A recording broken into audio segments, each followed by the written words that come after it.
Hey everybody! So welcome to our What to Eat seminar, and we're going to talk about what to eat. Apparently this is a very popular topic, so we're going to try and figure out what the problem is or what you're running into when it comes to what to eat. Before we get into what to eat, I have a few questions. So from you here live with me in the room and then yous watching in, please post your questions. So before we get into what I think you want to know about what to eat, I have a few things I want to ask of you. And the first thing is, and those of you with me here, you can either raise your hand or write it down. What I want to know is, in regards to eating, what problems are you running into? So before I tell you what I want you to eat, please tell me first and foremost what you're running into. So you can yell out, post on the Instagram, question, comment. So anyone in the room? Yes, what are you running into? Generally, eating is a chore. Chore. Okay, good. So let's make a note of that. So eating either has become a chore, or has always been a chore. Okay. Has become a chore. All right. Good. Has become a chore. Anyone else? Having a menu that's healthy but easy to fix. Okay. Okay. A menu, but it has to be quick and easy. Yes. Good. And healthy. And yeah, of course. Yes. Easy. And the key, yes, to this whole lecture is that it has to be healthy. Anyone from anything on our Instagram audience? Anybody there? Questions? Nope, not yet. Okay, good. Anyone else here where you're running into? What are healthy snacks? Healthy snacks. Excellent.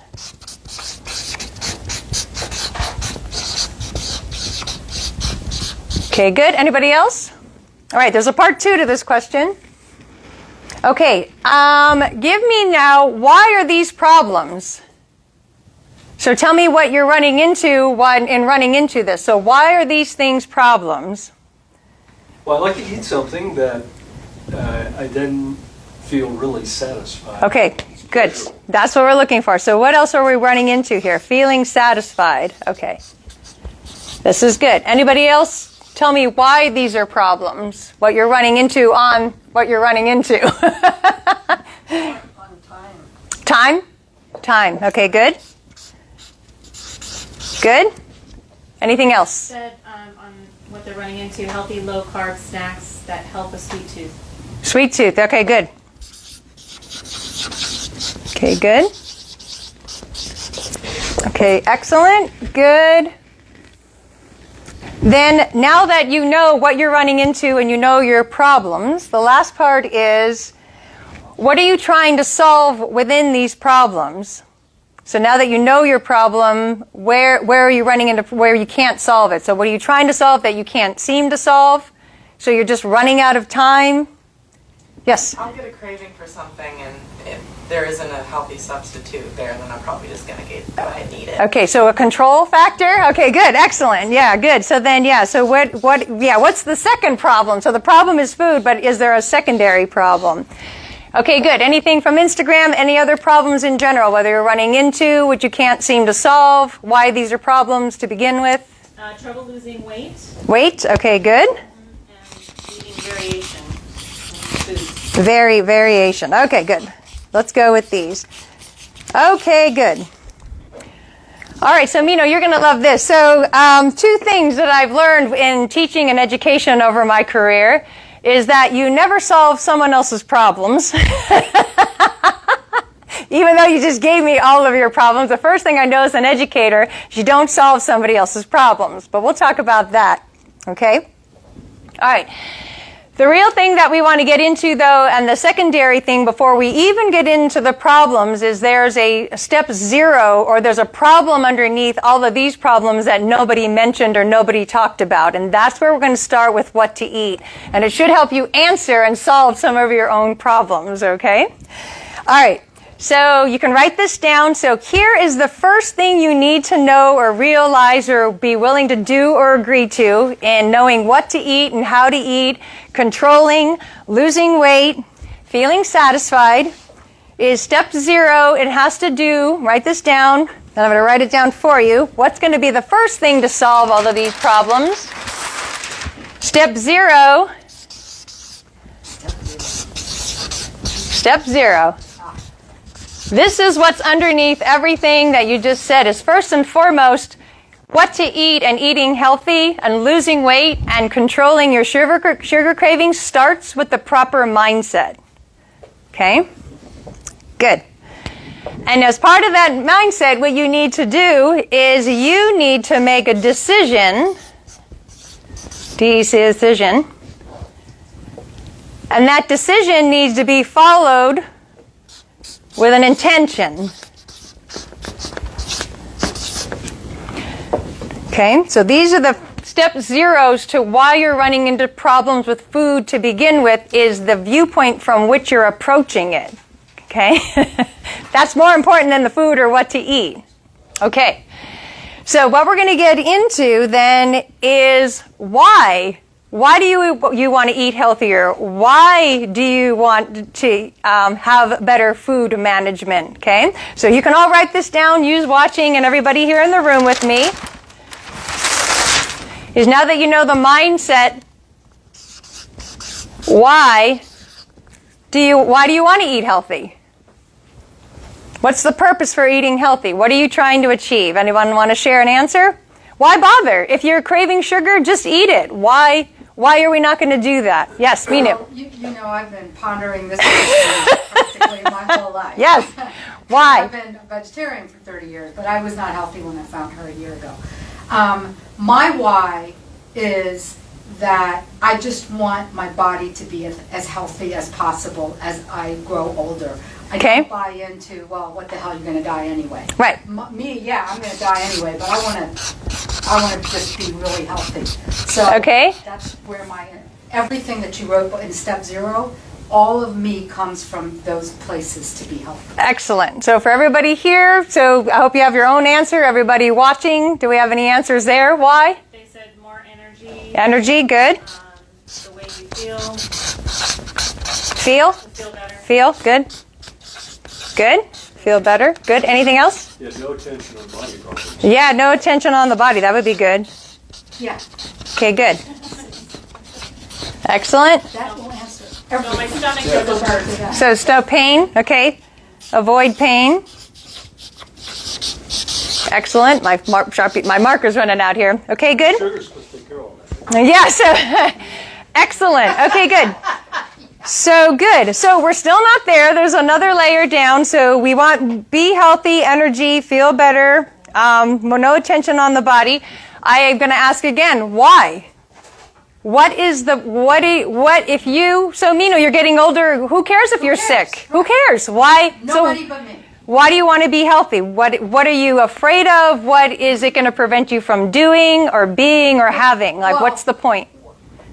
One of the results of my experience with you Yes. that I love and never thought would be a result is I started playing tennis again, and I have resulted in no aches and pains. Good. And I'm a rigorous player. And that's because my body is healthy. Correct. Good. I mean, So good. So that feels good. I Good. can go out and play 3 hours of tennis and wake up the next morning and just... Excellent. Good. So your actual reason is not to be healthy, it's to play tennis. Well, just, yeah, Or activities, right? So play tennis. whatever. Yeah. Okay, good. I walked for 5 miles yesterday. Good. So just make a note on play tennis. Whoever said energy, if they're watching, if they're willing, why do you want more energy? What are you not doing, or what would you be doing that you're not doing now that having more energy is going to be a good thing? So any answers coming? No, but Alyssa said feel better, and she said to live life to the fullest. And give me an example. So what, by her definition, what is that? Would that be traveling the world, visiting your grandparents in North Dakota? What is her definition of living life to the fullest, if she can answer that, if she's watching? Okay, good. Anybody else? Yes? On that hormonal balance, because things change with time a little. Okay, good. And then, so what if you're hormonally imbalanced and you're moody? So again, why is that a problem? What is it preventing you? It influences the quality of life. Quality, and where? What part of the quality of the life? I would say any part of life. Okay, but yeah, exact. So if you're walking around and you're hormonally cranky, who cares? So if that's not an acceptable state for you, like we're trying to get is why is that not an acceptable state? Well, your husband might. Yeah, exactly, good. Do you want to maintain your marriage? Would that be a good one? Or your relationships? Okay, good. So that's why these are the reasons. Remember the mindset. These are the things that are going to keep you motivated on what to eat. And when you're seeing the sugar, if you remember why you started in the first place, it'll help you continue on. But the biggest mistake I see with everyone with what to eat is you're coming at it from the incorrect mindset. So the first thing you need to do is here today, or if you're watching or here live, is decide why eating healthier is even something you want to do. Okay? So you have to dangle the carrot. I don't know what your carrot is. So playing tennis, traveling the country, not getting a divorce, there has to be some motivation as to why to eat healthy. Okay?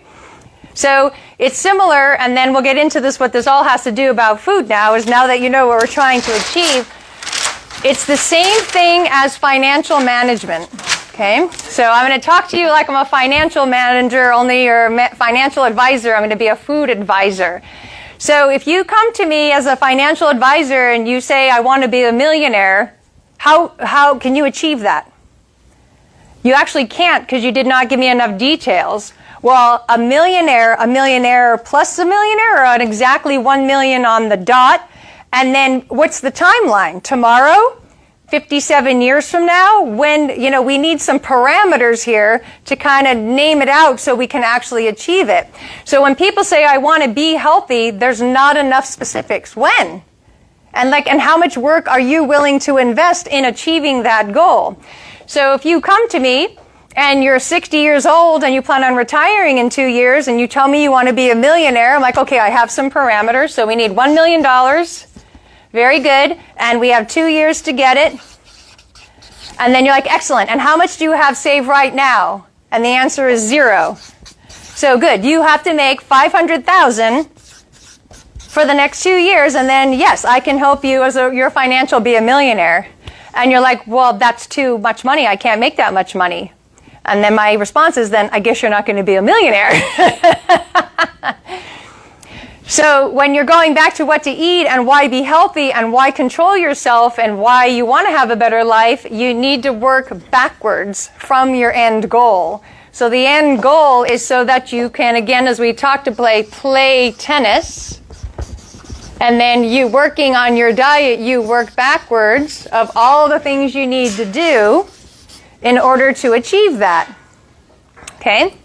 Alrighty, good. That makes sense to everybody? So the first thing is the mindset. So you have to decide, why am I going to go through the trouble of inconveniencing myself, of taking time out of my schedule I don't want to, or I don't have, with money and, commitment I don't want or I don't have, and why am I going to do it anyway? Because you have to have a reason for doing it in the first place. Okay, so you have to all figure out what's the point between going through the trouble.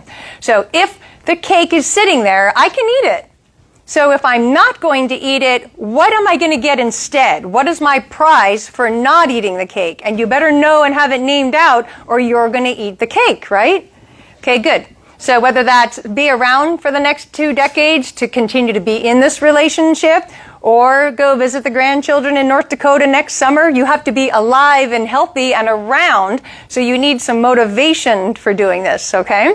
All right, so you can set the parameters here, but as you see, they have to be realistic parameters. So I, as your financial advisor, can help you achieve anything you want financially as long as you are willing to do the work on what it takes. So if you give me these kind of parameters, we can do it, but you better go figure out how to make $500,000 in the next 2 years, okay?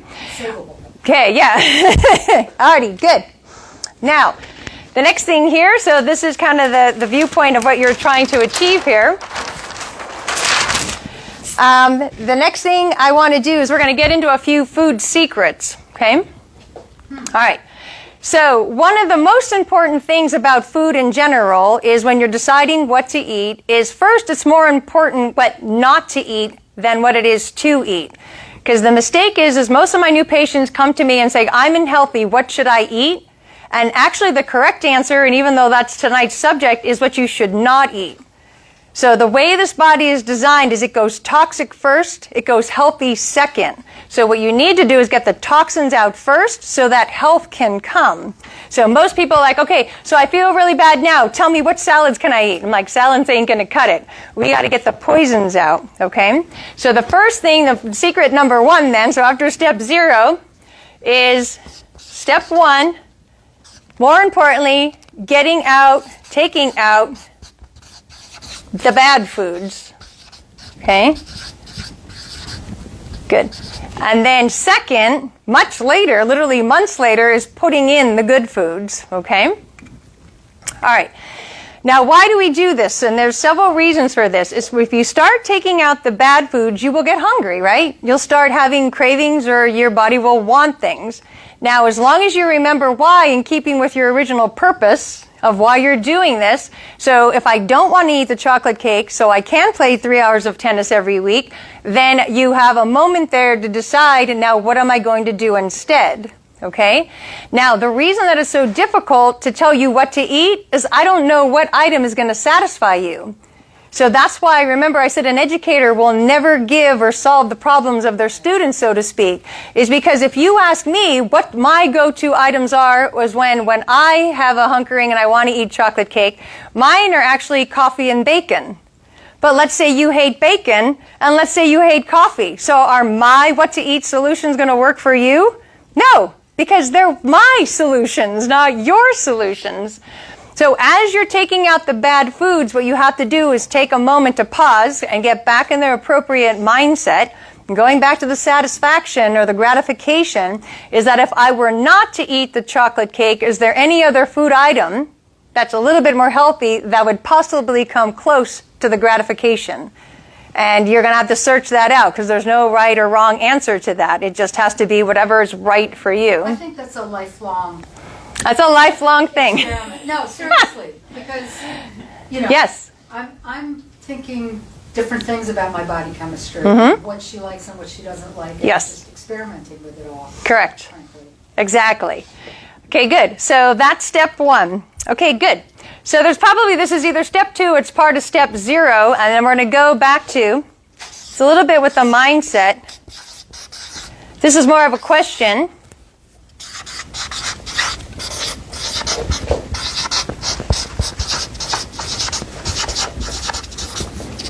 Give me a second to write.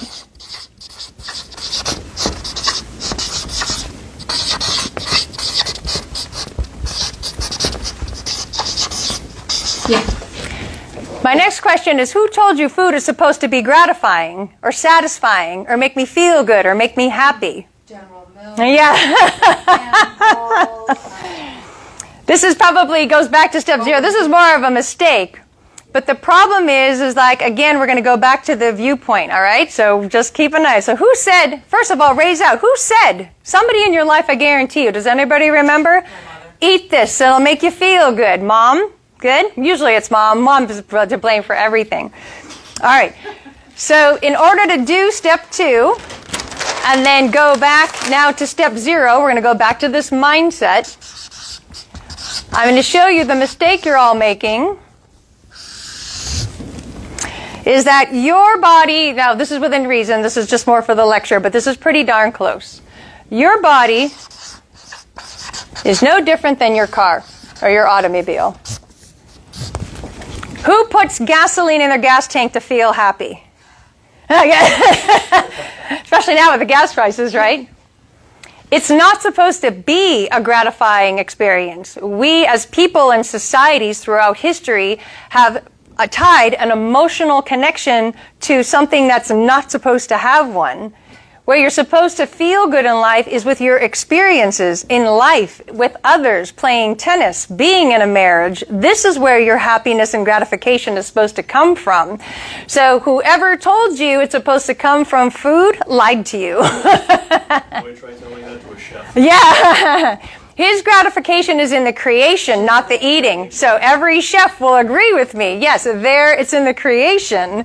Yes, and then a chef can make a totally gourmet meal that's completely healthy, and you will love it, and he will love it. One of my favorite foods when you're talking about gratification, I love garlic butter on steak. That's awesome. So no carbohydrates, no sugar. It's awesome. So ask a chef to make you garlic butter steak. It's fantastic. So yeah.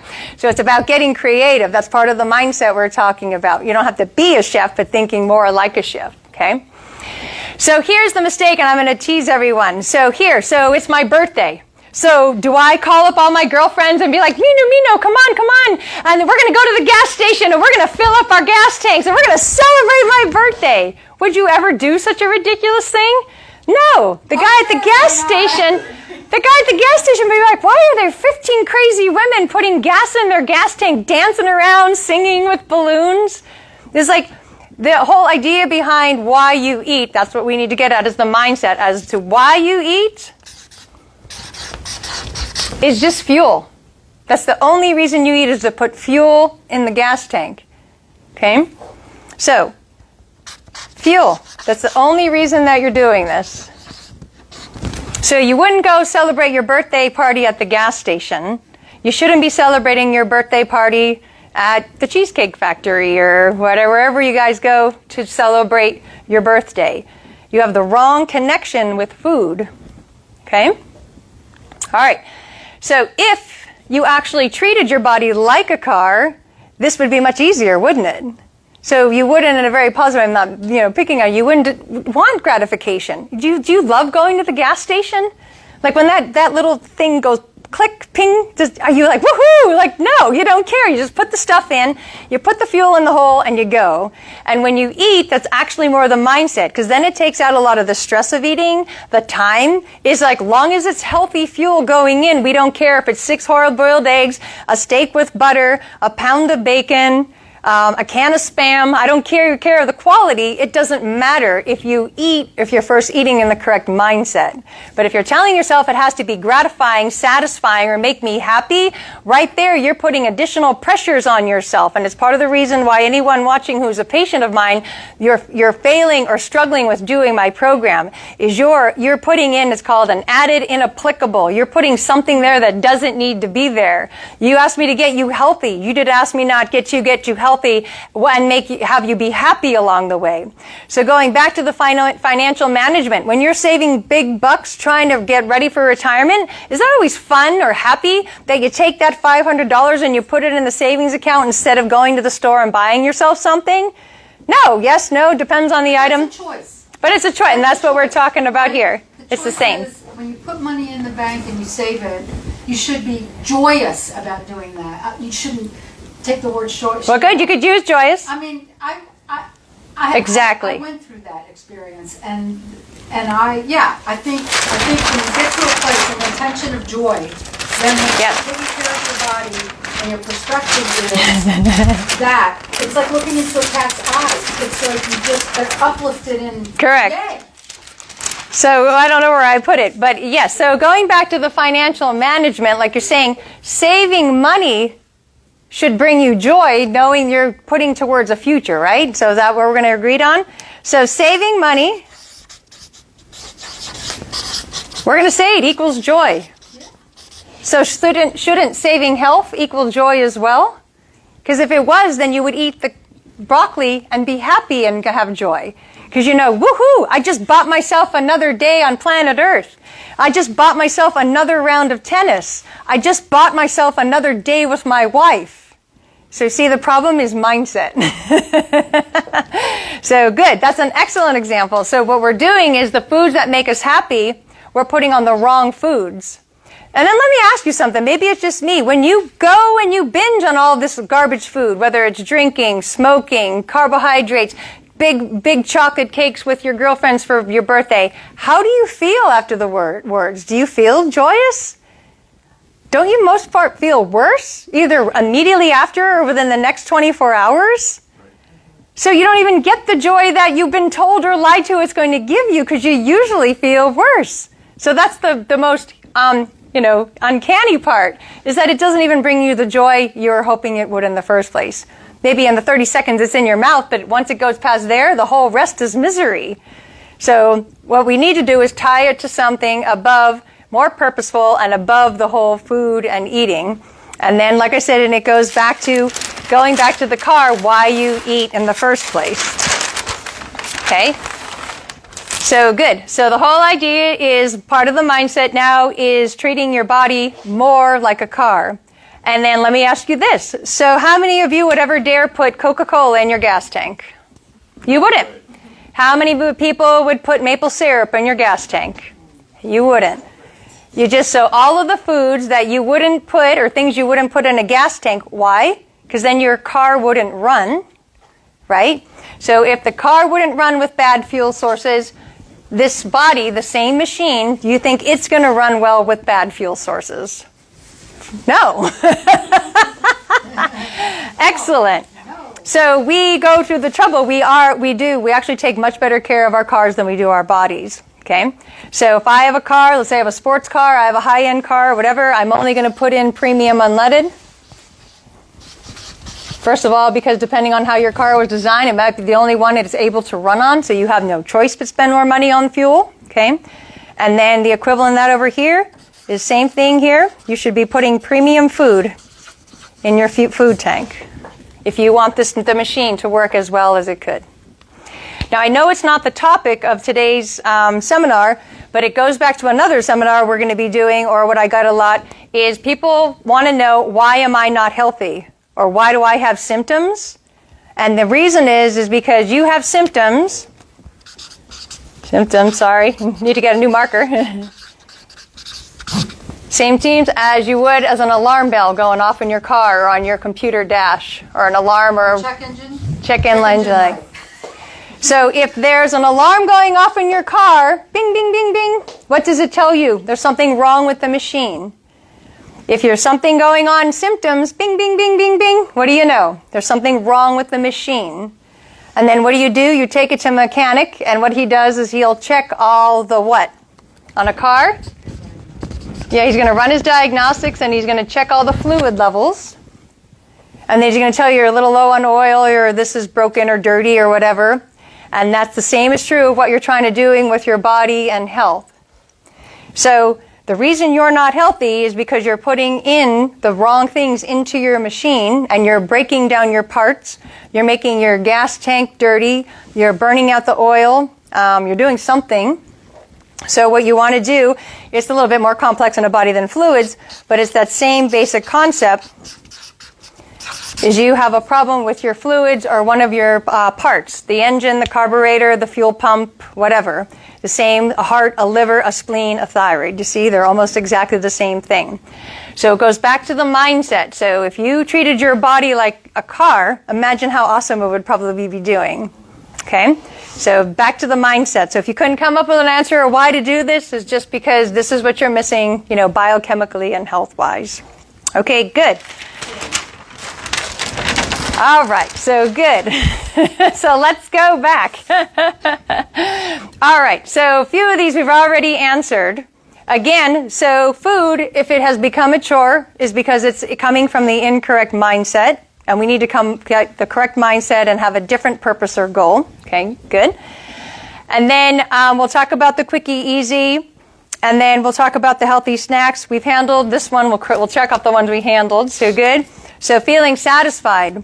Now, satisfied because it's an emotional thing, happy, whatever, that's not what we're going for, but we don't want you to be hungry. So if whatever you ate, you don't feel satisfied because there isn't enough fuel in there, you need to go eat some more fuel. So you're allowed to be satisfied by the definition of satiation, okay?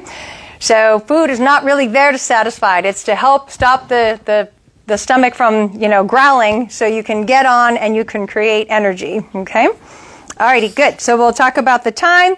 The sweet tooth goes back to, again, the mindset and the purpose. So if it's sitting there in front of you, the reason you're not controlling yourself is there's no reason not to control yourself. So you have to name out what would be worth having or doing if I didn't eat this cake. Possibly one tighter notch on your belt could be a simple goal. Or you look better in your class reunion picture. I don't care. You can pick anything as the goal or the purpose, but it must be tied to something.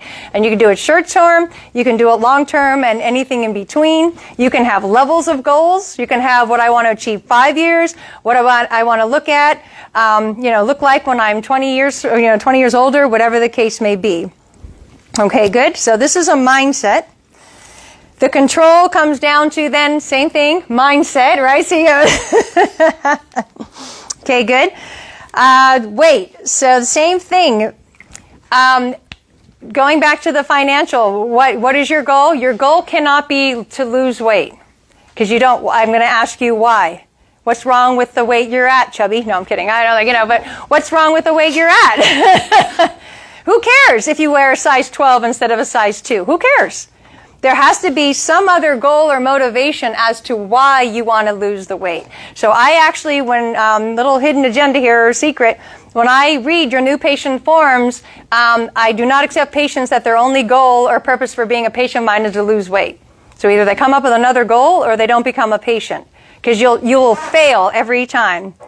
Do you not see that in society with the millions of fad diets that just come and go since before I was born? It started with Weight Watchers in the 1960s. And here we are today, yet another fad diet and another fad diet and another fad diet. Because the weight is not the problem. Whatever the reason is that you don't have the goal above why, it's to your benefit to lose the weight. And if there is no benefit to losing the weight, and not only losing it, but keeping it off, you'll go back to your old weight. Because you're like, well, that wasn't worth it. You'll feel good for a while, and you'll be down a few dress sizes and all of that, but there is no long-term motivation because of what? Wrong mindset. Okay, good. So we're back to the mindset here. Okay, good. And then variation goes back to then eating for the wrong reasons. So find foods that stick to your gut and allow you to go out and do whatever you want for as many hours as you possibly can, and basically just eat those foods over and over and over and over again. Now, on occasion, because people ask, well, Dr. Lori, don't you ever cheat or don't you ever go out for cake or whatever? And the answer is yes. And that's what we're going to get into next, but not as often as you think I do, or as often as you want me to say I do. So you can only, as you know, you can only leave the car out in the rain so many times before damage to the outside of the car starts happening. So you can do it on occasion, you can leave your car out of the rain, and then you can clean it and it's fine. But if you do that every day, day in and day out, especially with the Florida sun baking it all day long, after doing that repeatedly, will there not be damage to the paint and the shine, the sheen of your car? Of course. So the problem is everyone wants to be able to leave their car out in the rain 5 out of the 7 days a week and then expect it to still be shiny and pretty a year later. And it's just, in the world of physics, it's not possible.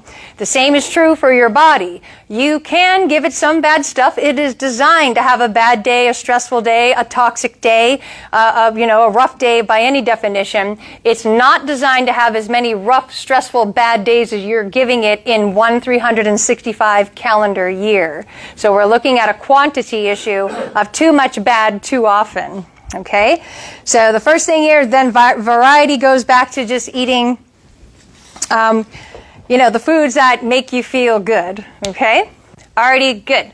So now let's go back. Christine, anything going on there? Anything I need to know? More people joining. Okay, good. Yay! Hi, everybody who's just joining us.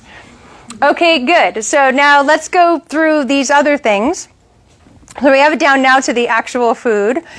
And then time, let's go back. The time is probably the mindset as well. So here's what we're looking at. Now that you know food's not going to be fun, now you can just go eat the same thing over and over again. Before we even get into this, as far as the time is concerned,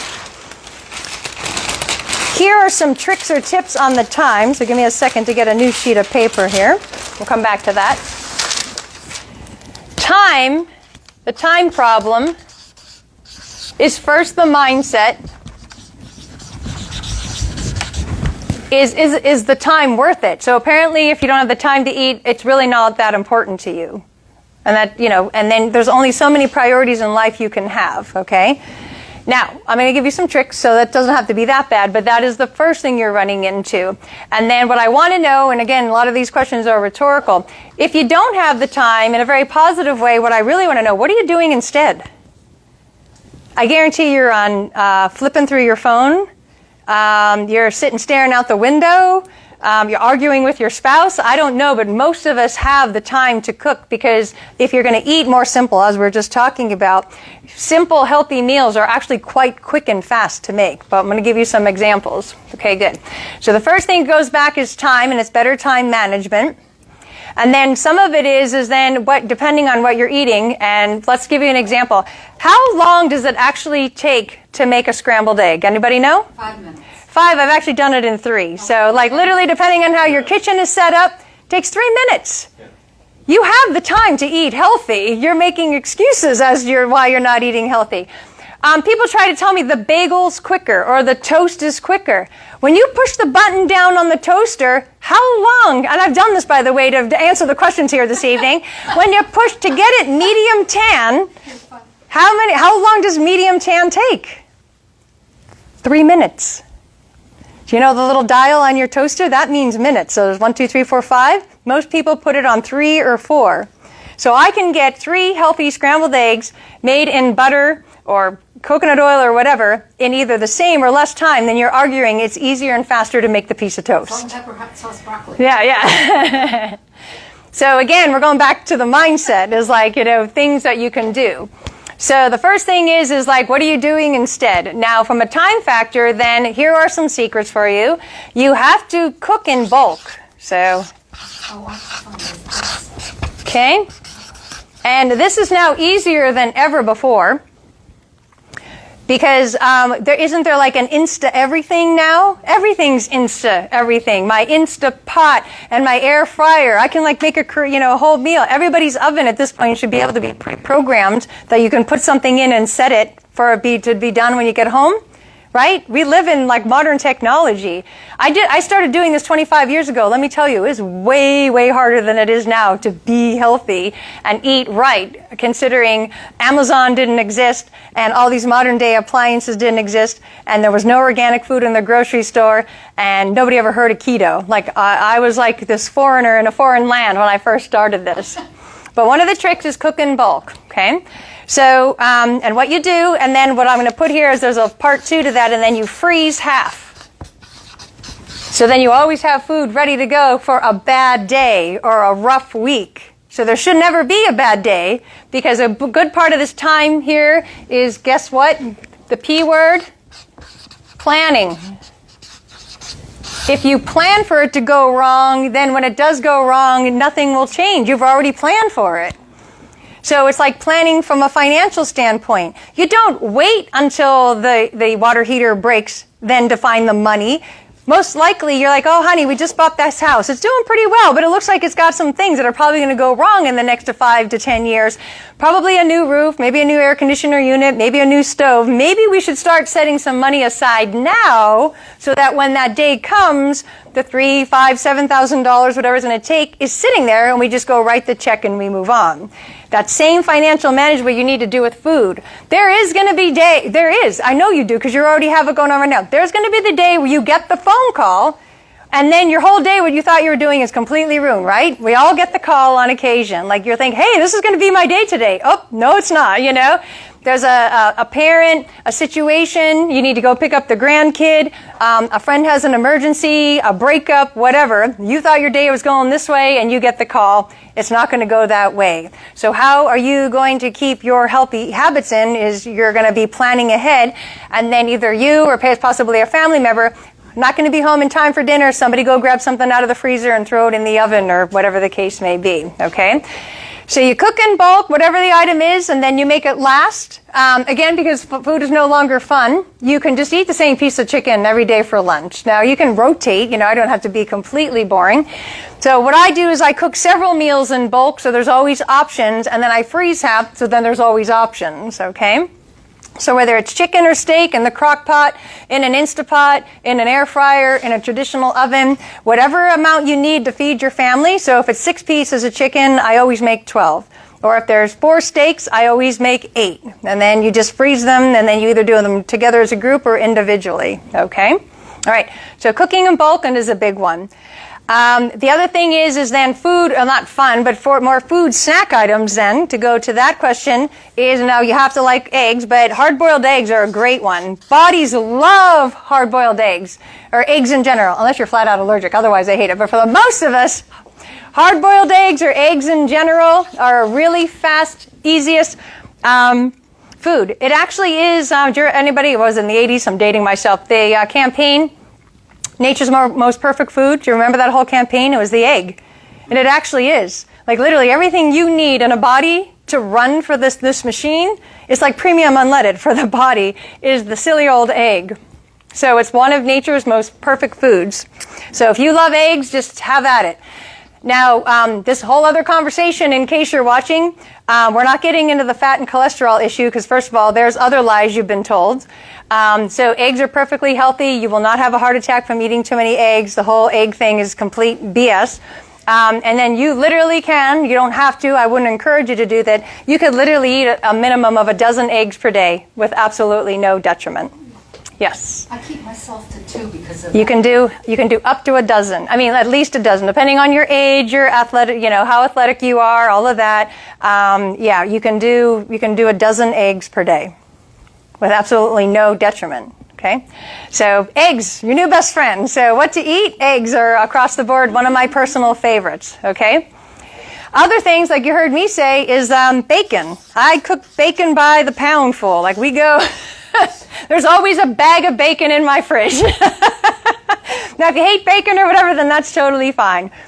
I personally, and however you choose to make it, I don't like to fry it. It's too long, too messy. I found the air fryer. So one of the secrets to being healthy in modern day is if you don't own an air fryer, we'll probably do a whole how to live your life in an air fryer because it brings back in the heat and the temperature and it doesn't make old food soggy and it brings the crispness back and then doesn't add any oil or sogginess like when you try and refry something. So bacon in the air fryer. So I literally throw in a pound at a time. I turn it on. I walk away. I go do something, check emails, create a YouTube or a TikTok video. I come back and there's my bacon. So bacon is another good one. Okay, good. So snacks, and then snacks can be whatever you want them to be. Sorry about that. And if you've noticed then, until you get your groove on and doing it at home in bulk, go to the grocery store. They have that whole deli section where everything is already pre-chopped, pre-cut, pre-everything. They even have hard-boiled eggs sitting there ready to go that you can just get in the thing. So for the moment, and we need to work on long-term, I'm not even worried about the quality right now. So don't worry about what if it's preservative and what did the grocery store do to the food. And okay, fine, that's all another, seminar. But for right now, remember, like I said, in keeping with priority order, it's more about getting the bad of the bad out than I'm worried about. Instead of eating chocolate cake, you might have gotten a hard-boiled egg that they used a preservative in the grocery store. Like we'll worry about that, but more importantly, the chocolate cake is gone. So again, ingredient scales of health improvement here. So snacks, all the pre-made snacks that they have in the grocery store. And then basically, we'll get into if you really want, but basically Pinterest, every website now with the internet, you should be able to go and whatever you're trying, healthy snacks, and like thousands of pages should show up. And then healthy snack recipes. So whatever you want to do and put in and add, whatever, the snack one should really be easy. So let me just go back. So healthy snacks. Okay, good. So then, good. So then the quick. So we'll go back to the time and the healthy snacks now. So let's give you some examples here. Yeah. So what do you think about something like dark chocolate on almonds? On occasion. The dark chocolate on almonds, on occasion. So it depends on what you're doing and how often you're doing it. Whole other conversation is just, but since it came up, your body actually metabolizes nuts like candy, not protein or fat like they're trying to tell you. So when you eat nuts, you're actually basically eating candy. So yeah. So there's a whole what to eat is we're going to get into is whatever. Your stomach is the key. When you take it in this food form, when it hits the hydrochloric acid in your stomach, it completely changes the molecular structure. And what's more important is what is this food item after the hydrochloric acid reaction as opposed to before. So out on the tree, nuts are awesome. Down past the stomach, nuts are not so awesome. So because of there's protein, fat, and sugar in there, and carbohydrates, and anytime you roast them, first if you're going to do it, they have to be raw. As soon as they're roasted, you denature, meaning you kill the protein and the fat, and the only thing left in there is the carbohydrate content. So your raw cashew just went from being semi-bad as a raw cashew to complete candy once it's a roasted cashew. So that's why so many people, interestingly enough, when they can't lose weight, and I love this, you'll love this for this What to Eat lecture. People come to me and like, Dr. Puskar, I'm so sick and I have these symptoms and I don't know why because I eat healthy. That's a whole subject matter right there. It's like, what's your definition of eating healthy? Well, I eat nuts. That was me. My girth has expanded, but I'm Yes, really healthy. but too. I'm eating healthy. I'm eating, only the most organic roasted cashews 7 times a day. I'm like, oh my gosh, and I don't know why I'm not healthy. So, yeah, great. More markers that actually work maybe. Thank you. Okay, good. So that little side note, so these are all the things that we're going to be talking about. That being said, this What to Eat is going to be a series. Today's the introduction, like a hi, thank you, questions. You're going to be at the end of here. If you're watching on Instagram, please stay tuned to the end. We're going to want to know what more you want to know about, and we're going to be setting up a series of specifics where we spend either a half hour, an hour on all the different topics. And the one is going to be how to eat based on what the hydrochloric acid will do to the thing you just ate. That'll be a whole hour of all the foods, and it's why you're not healthy, and it's why you're not losing weight. Because you have been told that the food is healthy, and I don't know whose definition of healthy somebody's using, but the most important thing, like going back to the car, is, for example, using the car example again, is let's say I don't know this, but body-wise, there's several different body types. So I'm a Porsche, okay? And then my neighbor or my sister is a diesel truck. So if I go out to lunch with my neighbor, and I, by definition, body and metabolism-wise, am a Porsche, and she is a diesel truck, should we be ordering the same things for lunch? No. It's part of the reason why What to Eat is such a hard subject to answer, is because it involves, unfortunately, so much accountability, responsibility, and time and thought on your part.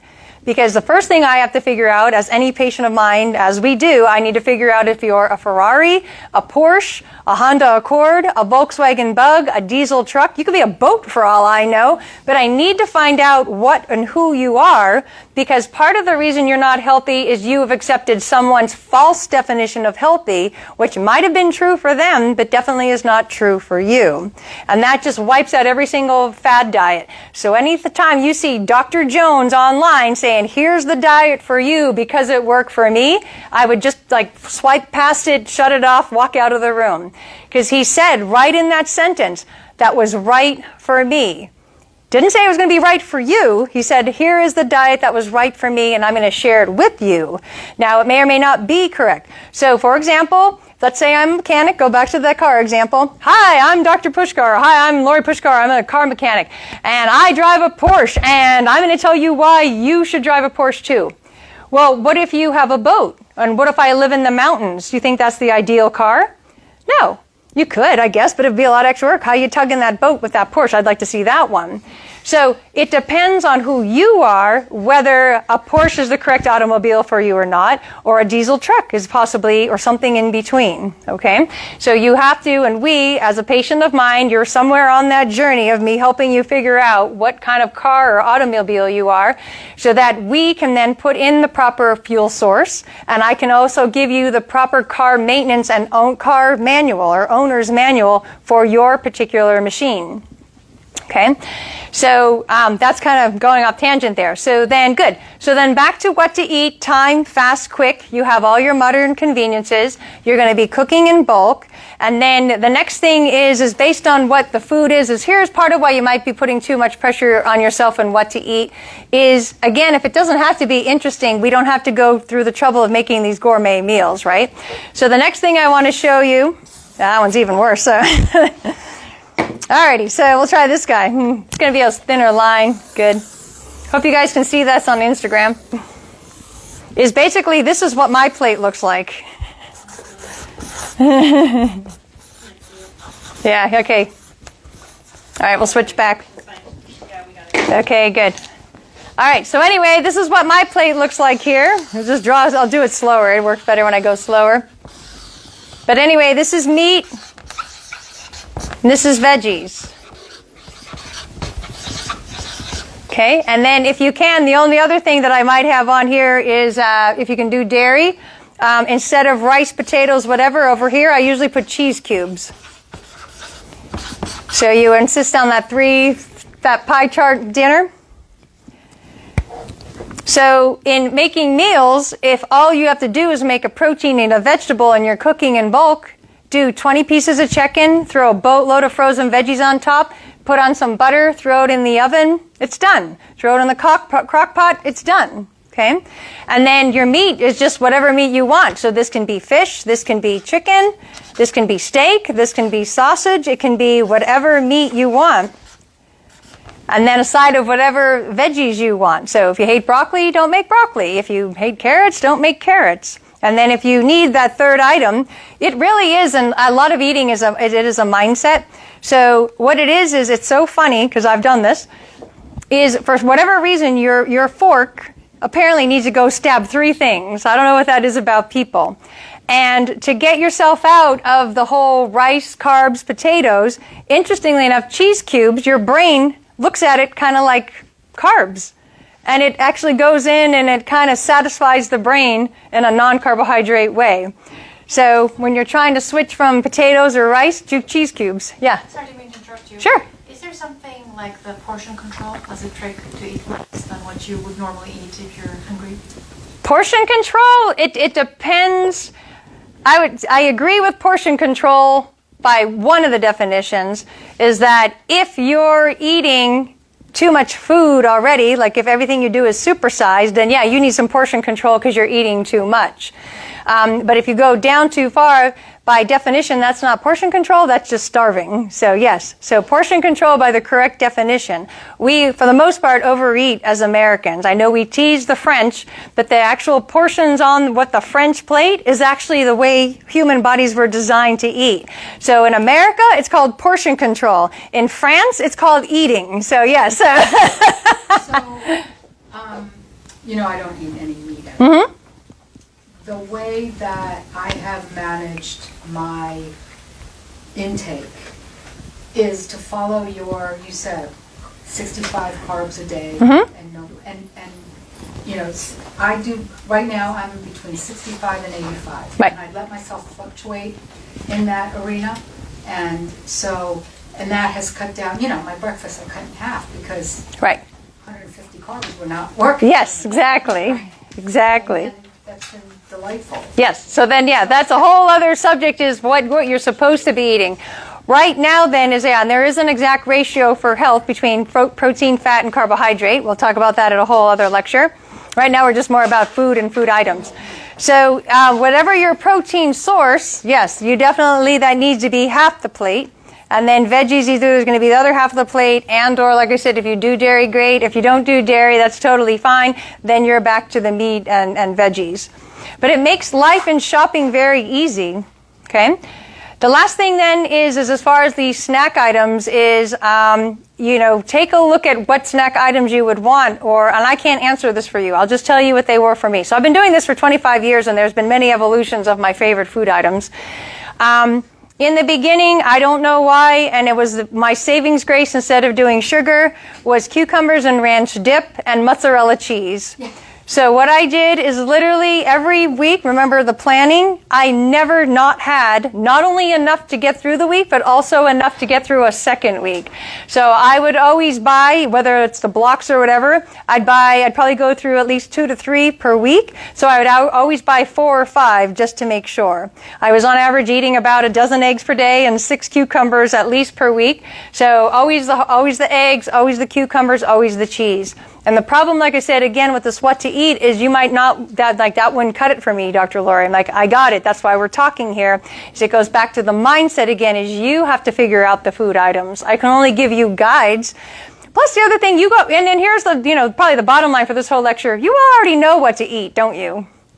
So good. So now we're back to, so why is it still a problem? So what is it you're still trying to solve? Remember, that's why I kept asking. So what are you still trying to solve? Sure, go right ahead. Fruit. The problem with fruit is it contains so much sugar. Yep. And so it's hits the hydrochloric acid more like candy than it is food. Okay. So what you're trying to do, and that's going to be a whole other lecture, is again, what does it turn into when it hits the gut? And if we have time, how are we doing on time? We can even talk about it today if we have time. We're halfway. Halfway? Excellent. Okay, good. All right, good. We can talk about it then. So let's get in then. We'll talk about, as long as we have the time, I'll answer the fruit question. So this will help answer what to eat. But before we do that, let's go back then, now that we've kind of come full circle. So now, most likely, you've all been told what to eat since when? 3rd grade? Isn't that when we all had our first nutrition course? Didn't they say, didn't the picture, the teacher put on the wall, or whatever on the board, there was protein there. Now, there were some things that didn't belong there, but for the most part, it was healthy. There was vegetables there was meat there. What we're struggling with, like I said, is the connections we have made with food. We have to get those out of the way, because then knowing what to eat becomes rather simple. So, but it kind of, it takes a lot to wrap around that kind of thing.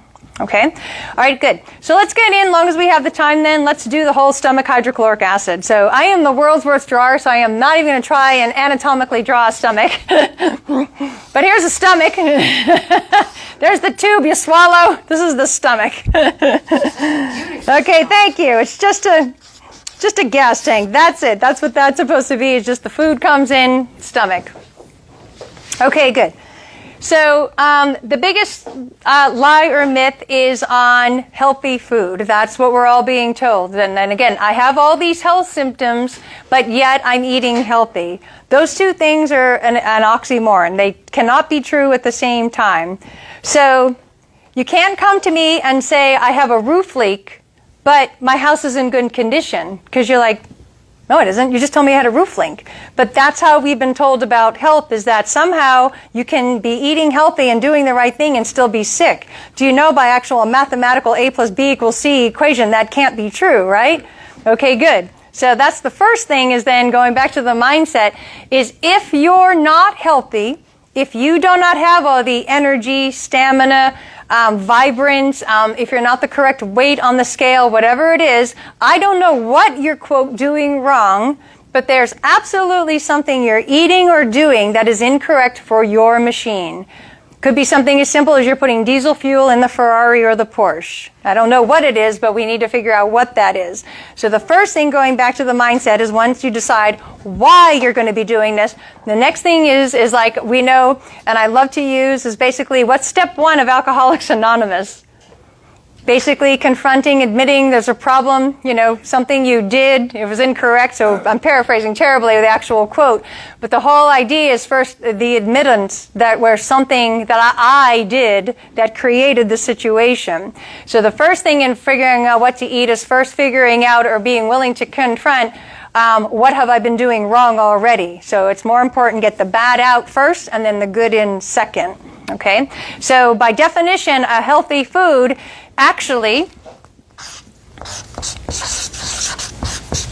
health, I can't even spell, healthy, T-H-Y. Healthy food or healthy eating would be something that gives you the most amount of benefit with the least amount of detriment. Could we agree that would be a healthy food?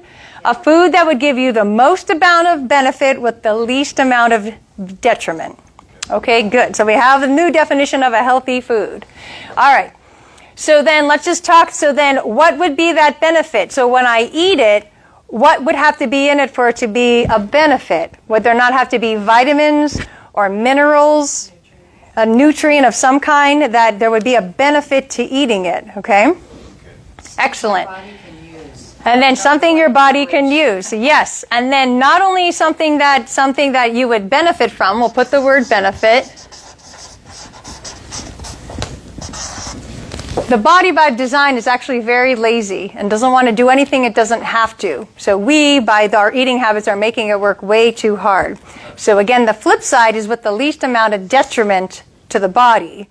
So how could I get it to create the most energy out of that food item so I could go play tennis for 3 hours without taking away any minute of that 3 hours, right? So full benefit, zero negativity or zero detriment, okay?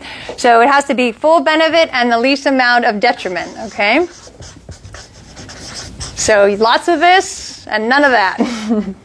Okay, good. So there are 3 major food categories that we're going to talk about, and we're going to get into the specifics. But the benefit versus the detriment of these foods, of what the machine wants, okay? So this is why you do premium unleaded. Isn't it the one with the best benefit with the least amount of dirt or sediment? It's good, good. So you can go down, but you have some benefit, but with a little bit more detriment as you keep going down the levels of fuel. Okay, good. So what you basically have here are the three main categories of foods are your protein, your fats, sorry, that's a T, A, fats, and carbohydrates. Okay? And all you're trying to do with eating and your snacks and that plate is put the most on the plate that gives you the most benefit with the least amount of detriment. Okay? That's about as simple, hard as, food actually gets. The one that gives you the most benefit with the least amount of detriment, meaning the body can use it for 100% towards energy and not have to steal anything, so 100% goes towards benefit, is fats, is actually number one. Full benefit, no detriment. So cool. Okay? In second place, protein is about half and half, about half benefit, about half detriment. And carbs are third because they're all detriment, no benefit. And everybody always raises their hand, there's always one. Well, don't we need carbohydrates to live? And wouldn't I die if I ate 0 carbohydrates? And the answer is no. You do not need carbohydrates. This machine was so brilliantly designed that if you literally, you couldn't, by the way, but if you literally were on a 0 carbohydrate diet, your body is smart enough to go take the protein, melt it down, and there's a sugar molecule in every protein molecule.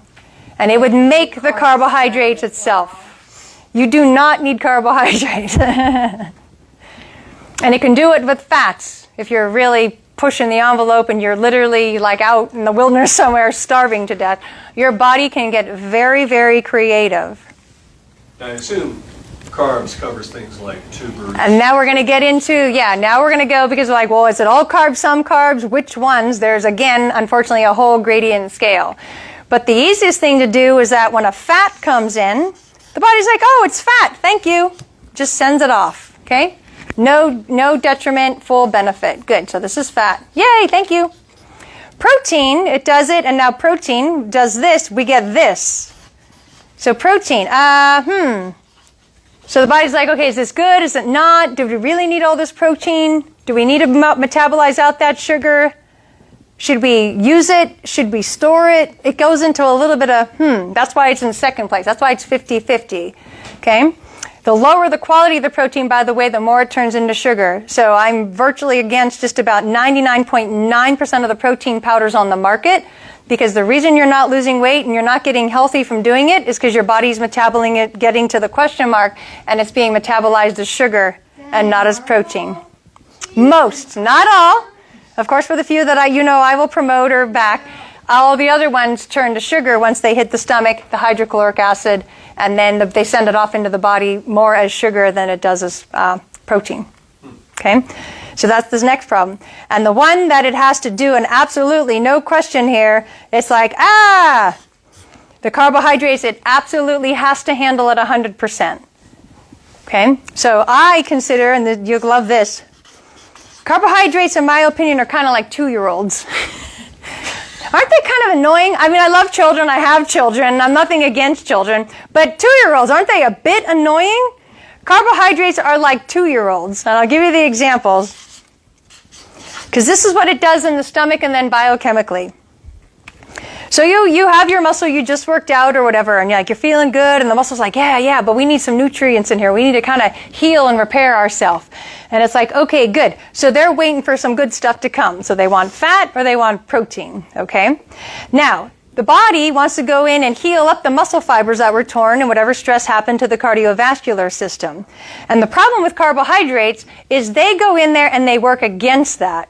So the muscles are like, okay, good. So let's go gather these chairs and let's gather some stuff. And then this little 2-year-old comes in and starts whining. I'm hungry. I want water. You put the thing over there. The 2-year-old moves it over here. You put the 2-year-old over there. The next thing the 2-year-old is over here. You're trying to get something done and you can't because every time you turn around, you're having to focus or take or handle this 2-year-old. Okay? That's what carbohydrates do in the body. So the body's in there and it wants to make bone. It's like, okay, Mary has osteoporosis, so come on everybody, we're going to go put some calcium in the bone. Uh-oh, here comes the 2-year-old, never mind. Everybody put the calcium in the cabinet and let's go handle the 2-year-old. So that's what the carbohydrates do. They act as an interference as opposed to a help. So when people say, why do I have osteoporosis? I say, because you ate too many 2-year-olds, basically, because you have too many 2-year-olds in your system. Why do I have headaches? Because your brain wants to go and make good cellular synapses and do this, and you have 2-year-olds in there getting in the way. So the body's like, okay, good, let's go okay, good, let's handle this 2-year-old. Okay, let's go handle this 2-year-old, okay? So carbohydrates act as a barrier to health, not an enhancement to health, okay? Yes? So where do veggies fall? So now let's get into, because I think you guys know the protein and fat, that's the easy one. So now let's go into then the quality of carbohydrates. So that's the next part. So quality of carbs. Okay, good. So the quality of carbs are based on 2 things. One, the quality as far as it's organic or was raised with pesticides. So you have the chemical quality, okay? So that's the first thing we need to look at here, is how many chemicals, pesticides, etc., because that's part of the problem. That's a whole other conversation, by the way. Okay. And then the answer to then the quality of carbohydrate or vegetables that fall into this category is the amount of carbs as the number. So if veggie A has 75 grams per serving and veggie B has 25 grams for the same exact weight, like say this is 6 ounces, this is 6 ounces, which veggie is better for you? This guy. Because B causes less detriment. Okay? Make sense? So I don't like when people get upset or accuse me of doing carb counting, and this is a, quote, a low-carb diet. This is not about carb counting or low carbs. This is about financial management. When you walk into the store, do you blindly buy the item without knowing the price? Let's say these 2 pens are sitting side by side. Do you just randomly grab, or what do you do first? Do you look how much product A costs versus B? Right. And then you make a financial choice. Most of the time, depending on the item, you'll go with the cheaper one, especially if it's a pen. Why would I pay $10 for this pen when I can pay $1 for this pen? And I'm pretty sure they're pretty much the same. I don't see any real difference. So the same thing is what we don't do, like we do with our money management. We don't do, I call it carbohydrate management. Not carb counting, not a keto diet, not low carb. It's carb management. Just like all of us should practice to some larger degree, is financial management. You have to, considering we're all here in the room, you all have clothes on and you're speaking to me, apparently you have some financial management skills that, you're not living out on the street homeless. You just need to apply those basic skills that you already know in your financial management to your food, your eating, your diet, your carbohydrate management. So we're talking about food management, carbohydrate management. So here's vegetable A and here's vegetable B. Here's pen A, here's pen B. I'm buying pen B. Now, how do you find out? So then, how do you find out? You can go just online, do an internet search, literally just write right in the line of the whatever. I don't care, I won't mention it by name, but whatever your search engine is. Oops, you get the big black line and then you get that little searchy thing, right? The little search here. So carbs in A or N, and then just put the food right there. Carbs in an apple, carbs in broccoli. I just asked my phone. Okay, yeah, you can Siri. How many carbs in, You can ask 4 ounces of broccoli? Alexa, Siri, Cortana, they will all answer the question. Or just go type it in and hit your little search and it'll pop up. Oh, the average apple is this many ounces and will contain this many carbohydrates per serving. Or you can get fancy, and then there's a gazillion one apps. There's a carb counter app, there's MyFitnessPal, there's a million. So I don't think I have a preference. They all have their pros and cons. Some are free, some are not, some are convenient, some are annoying. So unfortunately, like many other things in life, you have to download a few on your phone and see which one kind of fits you. But yeah, just a basic carbs, and then so you just all day long, wherever you are, asking what it is. And then the other thing is, I know, I'm going to tease you because I love you. There's this thing. It's called a label. When you buy a box of something, there's these words. I'm teasing. But anyway, yeah, if it's a store-bought item or pre-packaged, it'll say right on the label how many carbs are in whatever you're about to eat. So just like the pen in the store, anytime before you eat, you should look and see how much it costs and then decide if it's a benefit or a detriment. And then what you have to do in keeping with financial management, as you know, and this is like I said, it's not about a keto or low carb or carb counting. You have to set a budget, just like you do with your money. So I don't know what your budget's going to be. So depending on who you are, we'll talk about that. I can come up with, I call it the magic number. So right now is, what is your budget? You know, you can't afford to buy pen A. You don't have enough money in the bank account.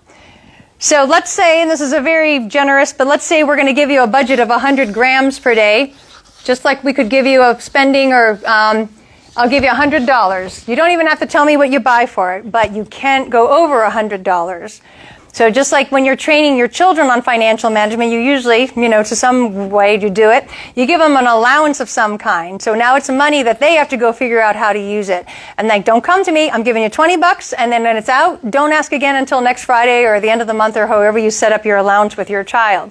But somewhere you learned some good money financial skills and you didn't learn good food skills. And I'm not making or invalidating any of your moms. We're all guilty of it. We're all figuring this out together. Okay, so the secret is set a budget, and you need to be a millionaire by whenever you decide, and then how much money do you need to set aside or, quote, save in order to reach that goal based on what in the world are you trying to achieve in the first place. So that's why we start with step 0. So we just basically came full circle. Okay, good. So that's all we have time for today. But before we wrap it up, for everyone who's still watching with us on Instagram and everyone who's here in the room, we're going to be, like I said, I'm going to be turning this into a series. So if there's anything I talked about tonight that you want to know more about, and or anything we did not have the opportunity to cover tonight, what would you like to see? And we'll be continuing. We'll do a weekly series, and then we'll be switching topics. But this one will be all about the food, what to eat. We can do individual classes. We can do a whole cooking class. If you don't know, if you're not good at cooking, that's great. We'll give you some quickie things on how to become a chef overnight, so we can do all of that. So anything in the room? Anyone on Instagram, Christine? Anybody want to say anything? I have a question. Good? Yes, question. So is that, with the veggies, is that the same as like a low glycemic index? I've seen those. Like, It's similar, but not the same. But it's very similar, yes. okay. Mm-hmm. And do you subscribe to the sort of like subtract the fiber from the No. carbohydrate? No. Yes. No, she does not. I do not subdue the subtractive fiber. Remember, and we'll talk about, it's going to be a whole one on the stomach, is the answer to that question, because everybody's like, how come I don't take out the fiber, is right here, is because this has to metabolize it and do something with it no matter what. So once it hits here, a choice has to be made. So fiber, though maybe not a 2-year-old, is like a 4-year-old. It's still there. It's still in the way. Somebody still has to do something with it. So you have to do less with it, but you don't just get to completely ignore it. And then where it usually hits, and then this is a whole different part, is where the fiber usually becomes an issue is when it gets further down into the small intestine. So somebody still has to do something with it. So if I hand Stephen this cup, he doesn't have to clean it or drink out of it or do anything, but I gave him a problem, didn't I? He's like, what do I do with this cup? Can I set it down? Will she get mad at me? So fiber is just like an annoyance you don't need. You can't ignore it. It's not harming him, but he's like sitting there, does this help? Should I do it? Why am I holding this cup? So fiber is kind of semi-neutral, but not as neutral that you can completely ignore it. You can put less attention on it, but you can't completely ignore it. So great. Fiber is something the body needs at some point. To some degree, there is fiber that the body needs, and usually you're getting enough of it if you're eating basically the steak and veggie plate, half and half. You're usually getting enough fiber in those vegetables. And usually what it is, and this is a whole other seminar as well, it has to do more not with the fiber you're eating or not eating. It has more to do with the destruction you have created in your small intestine, and you destroyed your gut flora. So if you have happy gut, happy flora, you would need very little fiber. So to a large degree, it's not an absolute, but the more fiber you need, the more I know you've destroyed your gut. That's a whole other story about how to bring your gut back from the dead, so to speak. But yeah, you have done something to overwhelm certain ratios of gut, that the fiber is the food. So there is a need, and there is some, but not to the magnitude that we're eating it in this country. So it's true, but not as true as it's being made true. Okay, good. Anything else? Survey, comments? Christine, anything? Fasting. Fasting. For our future. Fasting, good. Healing foods for gut biome. Good, yeah, guts coming, so make a note of these. So yeah, definitely we'll talk about fasting, and we'll talk about this whole guy down here. It's very, very important. So yes, good. Anything else? What to look for on a protein shake, best ways to add fat to your food.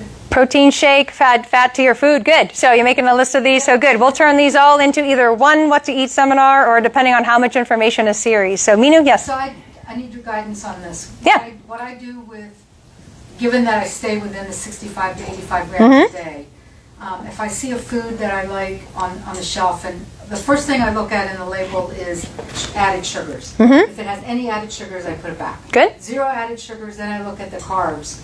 And if I can take the serving size and divide it by 4, and that's an acceptable number of carbs, then I'll do that. Is that kind of an acceptable way to go about it? Absolutely. Oh, okay. Yeah, and remember, Dark chocolate, that falls into that category. yeah, and then really there is no food for the long term once you figure this out that's too expensive. Just like there's no purchase that's too expensive, as long as what? You have planned and saved for it. So I might be a very middle-class, mediocre, just living the usual life in this country person, but I decide I want a plane, a boat, a Ferrari. I can do it as long as I manage my money elsewhere to be able to afford it.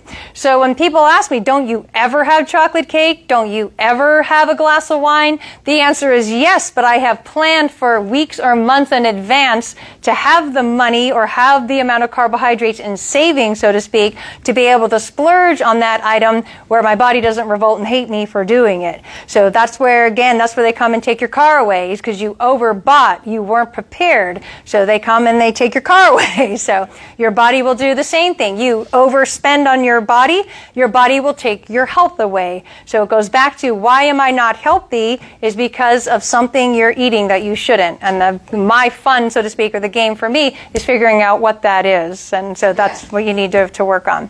All right, great. Well, thank you so much, everybody, for coming. Thank you, everybody on Instagram. We'll see you again soon. So yay, thank you. That was brilliant.